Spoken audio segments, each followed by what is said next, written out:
மகாநதியில் இன்றைக்கி சுவாரஸ்யமாக என்ன நடந்ததுன்னு பார்க்கலாம். வெண்ணிலாவும் அவங்க மாமாவும் விஜய் வீட்டுக்கு வருவார். ஆனால் விஜய் வந்து வெளியே இருந்து வெளியே போங்க துரத்தி விடுவார். அவங்க அப்போ கூட கேட்காம எங்களை வீட்டுக்குள்ளே விடுன்னு கேட்பாங்க. இல்லை நீ ஒரு துரோகி, என் வீட்டு பொண்ணை ஏமாத்திடுன்னு சொல்லுவாங்க. நான் உங்கள் வீட்டு பொண்ணை ஏமாத்தினேன்னா நீ தான் என் கூடவே வந்து என்னை நம்பி என் முத்துவிலே குத்துட்டேன். நான் உங்ககிட்ட என்ன சொன்னேன், வெண்ணிலா கூட்டிகிட்டு போக வரேன் தானே சொன்னேன். அதே மாதிரி என் கூடவே வந்துட்டு கடைசியாக பார்த்தா ப்ரெஸ் முன்னாடி நான் தான் துரோகம் பண்ண சொன்னேன்.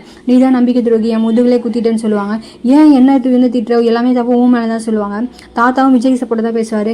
ஏன் நீங்கள் இவ்வளோ பெரிய மனுஷன் நீங்களே இப்படி பண்ணலாமா, விஜயும் வெண்ணிலாக்கும் எல்லாம் நடந்து முடிஞ்சிச்சுல்ல, அதுக்கப்புறம் எப்படி வெண்ணிலா எங்கள் வீட்டு வந்து வாழ முடியும்னு கேட்பாங்க.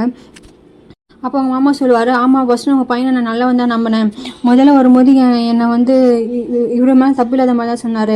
ஆனால் அதுக்கப்புறம் இங்கே வந்து கேட்டதுக்கப்புறம் தெரிஞ்சு வெண்ணிலா வந்து உங்களை ரொம்ப லவ் பண்ணுறானு, அவங்களால தான் அவர் அவங்க அப்பா அம்மாவே இழந்திருக்கா.